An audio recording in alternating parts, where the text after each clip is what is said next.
más hierro al macrófago, sin embargo, como está disminuida la expresión de ferroportina, pues ya no sale. El macrófago, por otro lado, va a estar eritrofagocitando a las células rojas, entonces esto disminuye su supervivencia y da anemia. Y por otro lado, estas mismas citocinas van a disminuir la producción de eritropoyetina a nivel renal y también van a tener un efecto directo sobre la médula ósea en cuanto a formación de unidades formadoras de colonias eritroides, valga la redundancia. ¿Quedó claro? Ok. Entonces, ¿cómo vamos a estudiar a la anemia de inflamación? O sea, ya sabemos cómo se produce, cuál es el mecanismo, pero clínicamente, ¿cómo la vamos a estudiar? Siempre hay que buscar la causa si no es obvia. ¿Por qué? Porque como vamos a ver en tratamiento, muchas veces el tratamiento es corregir la causa. O sea, si se tiene un tratamiento para la etiología, entonces se va a corregir la anemia. Hay que confirmar el diagnóstico y excluir otras causas de anemia y también ver si no hay coexistencia de otras causas de anemia, porque un paciente puede tener artritis y también estar sangrando de tubo digestivo. Y bueno, siempre descartar que no haya deficiencia de hierro concomitante. Normalmente la anemia por inflamación se manifiesta con una anemia leve que no baja de 8 gramos por decilitro, a menos de que coexista con otras causas. Es normocítica normocrómica, aunque puede ser microcítica hipocrómica. Es regenerativa, por todo lo que ya vimos que hay disminución de eritropoyesis, y el ancho de distribución eritrocitaria por lo general es normal. Entonces, ¿cómo vamos a distinguir entre anemia de enfermedad crónica como de deficiencia de hierro o que coexistan? En los tres casos, el nivel de hierro sérico va a estar disminuido. La transferrina en la anemia de enfermedad crónica puede estar disminuida o normal, en la deficiencia de hierro aumentada, y cuando coexisten las dos condiciones va a estar disminuida.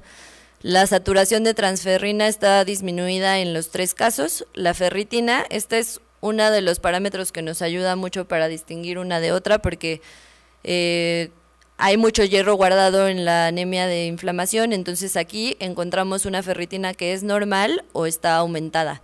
En la anemia por deficiencia de hierro está disminuida, y cuando coexisten ambas condiciones puede estar disminuida o bien normal. El factor soluble de transferrina, que bueno, no se hace en todos lados y no se sabe muy bien el punto de corte, entonces no, bueno, tiene poca utilidad clínica, pero lo tienen que conocer.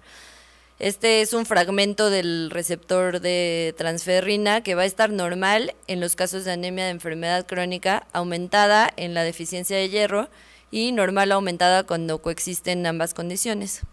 Otro estudio que se puede hacer, que también pues no en todos lados se logra realizar, es el radio de la transferrina soluble con el logaritmo del receptor de la ferritina. Y esto nos los van a expresar en un valor de menos de 1 cuando la anemia es por enfermedad crónica, en más de 2 cuando es por deficiencia de hierro, y también en más de 2 cuando coexisten ambas condiciones. Y bueno, si pudiéramos medir los niveles de citocinas, obviamente en la anemia de enfermedad crónica los encontraríamos aumentados, en la deficiencia de hierro normales, y cuando coexisten ambas condiciones aumentados. Entonces aquí un algoritmo rápido: cuando tengamos un paciente con anemia, si tenemos sospecha clínica o bioquímica de inflamación, entonces vamos a medir la saturación de transferrina y descartar otras causas de anemia.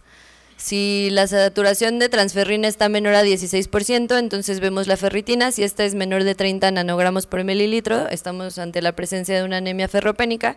Si está entre 30 y 100 nanogramos por mililitro, entonces determinamos el factor soluble de transferrina.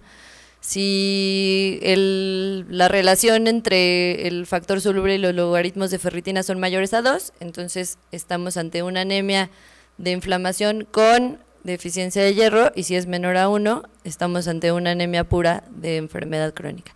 Y bueno, si la ferritina es mayor a 100, no queda mucha duda que estamos ante una anemia de enfermedad crónica o inflamatoria. ¿Cómo vamos a tratar a estos pacientes? Bueno, siempre acuérdense el tratamiento, el tratamiento va a ser la causa. Si tenemos una enfermedad crónica que no se puede tratar, entonces sí tenemos que ayudar con la anemia, pero siempre hay que tratar la causa si es posible. La anemia prolongada, pues ya sabemos que tiene efectos deleterios en el organismo y que inclusive en pacientes hospitalizados aumenta la mortalidad. Es un factor de mal pronóstico en varias enfermedades y puede impactar en forma negativa la calidad de vida de los pacientes. El tratamiento pues va a estar enfocado a la causa de la anemia. También podemos apoyarnos con transfusión sanguínea en los casos en que se requiera.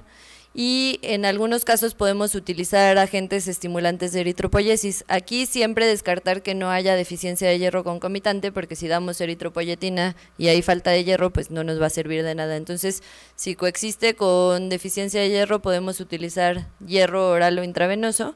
Y bueno, la mayor evidencia que tenemos es en pacientes con insuficiencia renal crónica y en pacientes con neoplasias, aunque aquí es un poco controvertido el uso de estos agentes estimulantes de eritropoyesis. Entonces, vamos a tratar la causa, pues sí, tanto en anemia de inflamación como cuando coexisten, transfusiones cuando sean requeridas en ambos casos. Suplementar de hierro, si únicamente hay anemia de inflamación sin evidencia de falta de hierro, entonces no, pero si coexisten las dos sí podemos dar hierro.